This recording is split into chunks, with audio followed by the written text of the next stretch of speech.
yung mga sa sinabi ni Ramil Madriaga, is it enough to establish what we have defined as probable cause?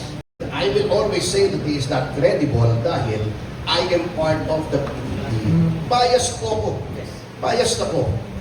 Although, you can see for yourself the basis or the foundation of my saying that he is not credible. The bottom line is, and eto, kung gusto ni JV, pagpustahan tayo ako dyan.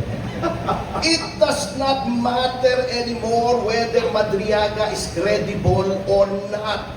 That committee is prejudged to finding probable cause. Prejudged na ng committee. That committee has standing orders from the House leadership. I-transmit nyo yan. Yun lang ang bottom line yan. Huwag na tayo maglukuhan dito kasi i-discuss pa natin yung procedure, yung credibility ng witnesses, kung tama ito, tama ron. Walang tama, walang mali. Ang bottom line dyan, ipapatransmit yan. Kaya nga sabi ko, kung may natitira silang hiya sa kanilang pagmumuka, ay i-transmit na nila. Of course, they will not do that. Why?